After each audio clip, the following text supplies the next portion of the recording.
Yo, what's up, YouTube? Welcome back to my weekly recap of Outcast, episodes 5 and 6 of Season 1. As you guys know, I'm rewatching the entire season, and then I'm coming to you guys with like a recap of 2 episodes per week, leading up to Season 2, which is July 20th, which is coming around the corner. So I'm going to make these videos sweet and short. For those of you that are watching or enjoying these videos, if you just tune in for the first time, I'm just basically going over 2 episodes from Season 1 every week. I upload the videos on Friday, and I just recap 2 episodes from Season 1 leading into Season 2, and I'll do most likely a live show on Friday nights after Outcast premieres on TV. So yeah, so I have my notes on my computer. I used to write them on a pad, but I'm doing like the Microsoft Word thing, so bear with me while I look at my notes here. Hope this is not distracting to you guys, but basically now we're into the like mid part of the season, and it's really starting to get good. Now every episode we're focusing in on basically like a possession a week. Where Anderson, we learned that Anderson had performed all these exorcisms over time, and he's learning now that maybe the ones that he performed, or all of the ones that he performed, we're not sure yet if the exorcisms worked or they didn't work. We're learning on a few people they did not work. We're learning that Mildred is still possessed, and he performed an exorcism on her. In this episode here, we basically get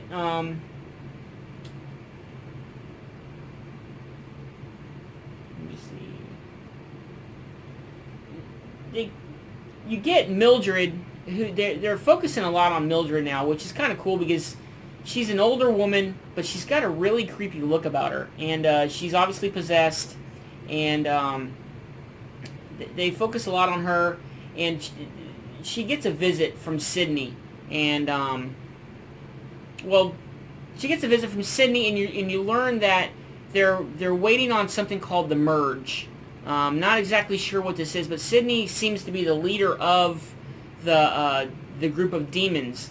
And what they do is they take over their human bodies, and I'm not sure if they know the age of the human they take over, whether it's a young person or older person. But Mildred's demon is obviously afraid because it thinks that it's not going to make the Merge because her body is so old. So I'm not sure. They haven't really delved into it on whether or not they know the actual age, or if they know how long the body's going to live or whatever, but she's afraid she's not going to make it to the Merge. And basically Sydney tells her, hey, listen, that's the price you pay. No one knows. You just got to take over a body and hope it makes it to the Merge, whatever the Merge is. Not exactly sure what that is yet. As far as the investigation with Mark and Giles, Mark is Kyle's brother-in-law, who's a cop in city Rome, and before the trailer was burned, he found a gold watch that Giles, the police chief, recognized, and he also found some DNA. He claims he found some DNA. He found a fingernail in this trailer. Well, he finally gets the results back, and it comes to find out it's from a girl that's been missing for a number of months or a year or so.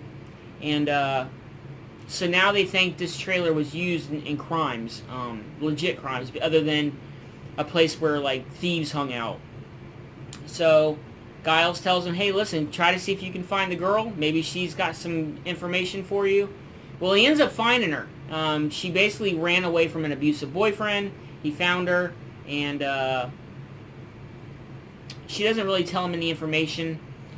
She basically just ran away to escape the violence. And she doesn't really give him any answers. She gives him some smart-ass remarks. He tells her, okay, well, if you think of anything, please come back and help us. Come to find out, the police chief is out mowing his grass. And this girl the girl that they just had in their police station shows up to him and says, hey, look, they're on to us. They know that I was there. They have DNA, and obviously you can tell there's some sexual tension between the two, so you know some things have happened between them, and she's kind of wanting to rekindle that, and he tells her, basically, scat, get out of here. So that's about it on that front. They're still investigating on what's going on there, even though Giles has an idea, because he showed up. I don't know if I mentioned this last episode, but he showed up at the fire station and asked him about the watch. Hey, where's that watch at? You ain't wearing your watch. And the fire chief basically told him, hey, it's in the shop getting fixed. When now Giles knows that he's lying. He really knows he's lying now, because he's claiming it's in the shop, but yet he has it. So,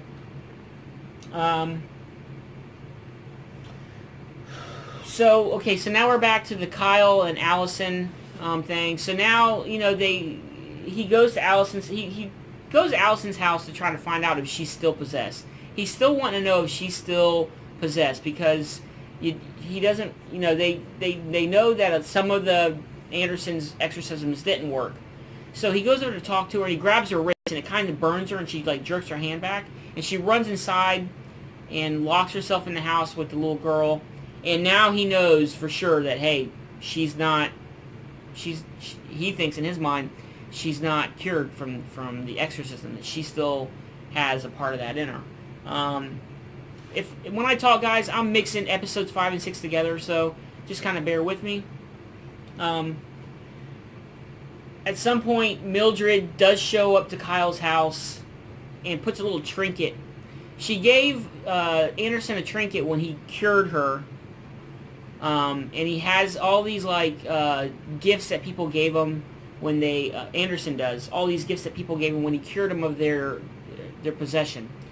And he's got a box full of videotapes too, and he's kind of looking through these videotapes, and he's going over and he's watching them. You see all these different possessions by people. You can see him there performing exorcisms, and the people are acting crazy and weird, like they're like it's working.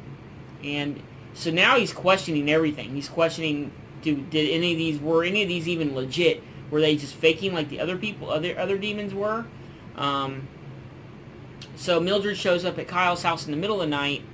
She leaves a trinket outside. She knocks on his door, leaves a trinket outside. He opens the door, and she bashes him in the face with a cane and basically knocks him out. And then it shows him waking up, and she's on top of him, and basically telling him that, hey, I need your whatever it is inside Kyle that's helping him make the demons leave. Obviously, it does something to help them too. If they suck it out of his body, because they're always trying to get it out of him. Every person he's dealt with, the little boy, Mildred, in episode 6, there's another girl they go hunt down. They're always trying to take the life force out of them. So obviously, it does something to cure them, to prolong their life. But Mildred tells him, hey, I know I'm not supposed to do this. I'm supposed to share it with the others. But she starts trying to take his life force out of him. And Kyle is still in a weakened state. He passes out again, and somebody jerks Mildred off of Kyle. Come to find out, it's Sydney. And he's like, listen, you can't do that. This is not what we're supposed to be doing. So the next episode 6, so now Anderson's on a mission to find these people that he's performed exorcisms on to see if they're really cured. So he keeps going to, I guess he's got a list of people that he's going down to check on. So he goes to this other family's house where they had their teenage daughter was possessed, and that Anderson supposedly cured. They go to find out that she ran away.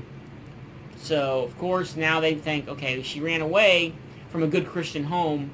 She's probably not cured. She's probably possessed again. So, this episode, like I said, every episode focuses on a different person that that's either possessed or they're trying to find out if they cured or not.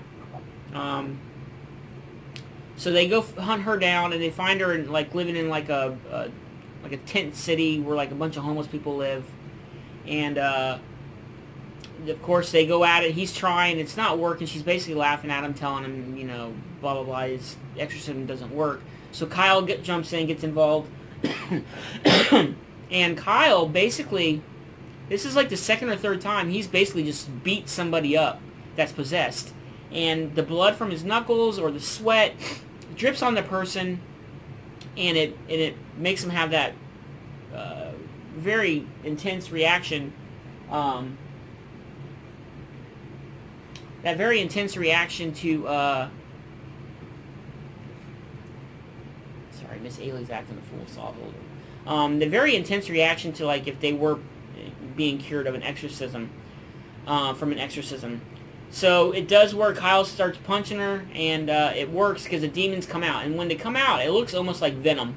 You know, the black tar-looking stuff. So it comes out, swirls around the room, and it just dissipates. Well, this girl remains in a coma. She stays in a coma, and yeah, and they end up taking her to the hospital, and her family's there, and they're thanking Reverend and Kyle for helping her. And Kyle's pissed. He's like, we didn't help her. We did more damage than we did good. Because the girl's in a coma now. She's not coming out of it. So apparently, now they realize that the longer the demon's in the person, the human host, the longer it's in her, the more damage it does. So when it does come out, like this girl, it's been in her for a long time, now she's in a coma. So it has very bad side effects when they do, you know, get the demons out, that it basically puts the person, their human body just basically shuts down. So Kyle's pissed and says, "This is what your God did." He's laughing at you. You know, they're laughing at you because you're not curing people. You're making them worse. So they go their separate ways again. And well, episode 5. Let me backtrack. Episode 5, they visit another guy that owned a pet shop. So Kyle and Anderson go visit him.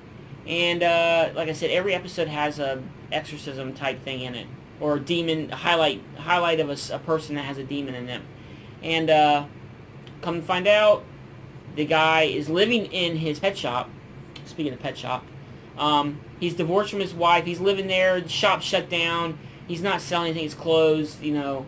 And they're like, "Hey, what's going on?" He's like, "Hey, you know, screw it. My wife left me, and I'm just living here." And he's got like a couch in there, and he's got a TV set up, and he's sweaty. So they obviously know something's wrong with him. So as Anderson's talking to him, Kyle comes up behind him and grabs him. And the guy, of course, starts flipping out because Kyle's touch does something to these demons that makes them, you know, that it gets them all worked up. And the guy pulls out a gun, finally gets Kyle off and pulls out a gun, and they leave. And so, like I said, every episode has that aspect to it. Sorry I didn't mention that in episode 5. And then we learn, as Anderson's watching his tapes, he's got a girl he's kind of dating. Her son, she's a single woman, her son is the one that's vandalizing the church. He's writing demon faces on it and go to hell and stuff like that. Him and his little buddies, they're like little thugs of the town. And, well, he tells her, hey, listen, she finds out that he's upset about these exorcisms not working. So he takes her down to his basement in the church, and he's got this guy chained down there that's obviously possessed. And he's showing her, hey, listen, this is my work. This is what I'm trying to do. I'm trying to cure these people. And he goes and he tries to perform another exorcism on him. This time he uses his own blood mixed with holy water, thinking, okay, Kyle's not that special. It could be anybody a man of God or whatever that can help, that can do this, not just Kyle. Well, he learns that it doesn't work. So the guy gets out of the chains. Kyle shows up to the church. And then it's a freaking immediately another tussle. He tosses Anderson and Kyle through the bleachers, and eventually Kyle jumps on top and on his back and does the same thing. And the demon comes out, disappears up into the rafters, and the guy comes out. You know, now he's normal, and he basically tells Anderson, "Hey, listen. You know, the demon taking me over wasn't a bad thing. Here they're thinking these demons taking people over are hurting the people, and the people don't want it. But he's telling Anderson and Kyle that it was like a nice warm feeling coming over his body. He saw things in a different light. He didn't have any cares in the world. He didn't worry about stuff anymore. And he basically told Anderson that he didn't want anything to do with them anymore. And this is after he's cured. I don't want anything to do with you anymore. I want to live my own life, blah, blah, blah. So, yeah, guys, that's basically episodes 5 and 6. Sorry this video is 15 minutes longer than I should, but it's a really good show, guys. I know not many people are watching these videos, but I'm gonna tough it out and finish them up. For I only got 2 left, so next week will be 7 and 8, and then 9 and 10, and then hopefully in a week after these videos, season 2 will premiere. But let me know what you think, guys. If you've watched the show, I'm not getting many comments or anything, so if you're interested in these videos anymore. If you're not interested in these videos, I'm not going to even do a live chat for season 2. But let me know what you guys think. If you're interested in, you know, like any more of the show, if you want me to go more in depth, if you're watching it, your comments, your questions. Anyways, guys, it's Junkie and Miss Haley. She's being a good girl today. And we're out, guys. Peace.